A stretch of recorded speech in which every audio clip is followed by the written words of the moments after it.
आज मैं आलू बुखारे के जूस की रेसिपी शेयर करूंगी। ये आलू बुखारे के जूस की बहुत आसान और हेल्दी रेसिपी है। मैंने जूस के लिए ताज़ा आलू बुखारे के स्लाइसेस काट लिए हैं। मैं इनका जूस छिलकों समेत बनाती हूँ क्योंकि इनके छिलके बहुत फायदेमंद होते हैं। आप इन्हें छीलकर भी जूस बना सकते हैं।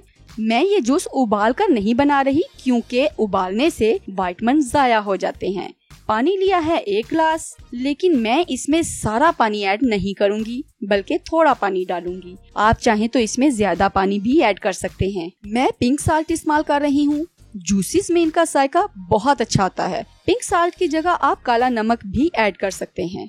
ब्राउन शुगर मैंने 1 खाने का चम्मच लिया है। आप चाहें तो व्हाइट शुगर भी इस्तेमाल कर लें, लेकिन ब्राउन शुगर का टेस्ट भी मजे का आता है और कम प्रोसेस्ड होने की वजह से ये व्हाइट शुगर की निस्बत सेहत के लिए ज्यादा मुफीद भी है। अगर हम बाजार के आर्टिफिशियल जूसेस और केमिकल से महफूज किए गए ड्रिंक्स की निस्बत घर में ऐसे नेचुरल और हेल्दी जूसेस बनाएं और बच्चों को स्कूल वापसी पर दें तो ये बच्चों की ग्रोथ के लिए बहुत मुफीद साबित होते हैं। पिंक साल्ट तकरीबन आधा चाय का चम्मच डालूंगी। ये आलू बुखारे का जूस बॉटल्स, जूसेस और ड्रिंक से कहीं ज्यादा मजेदार बनता है। इस जूस के हेल्थ बेनिफिट्स मैंने डिस्क्रिप्शन में ऐड किए हैं, इन्हें जरूर देखें। ले जी, आसान तरीन आलू बुखारे का जूस तैयार है। रेसिपी पसंद आई हो तो लाइक करें और शेयर करें और अपनी मर्जी की हेल्दी रेसिपीज के लिए कमेंट करें। अल्लाह हाफिज।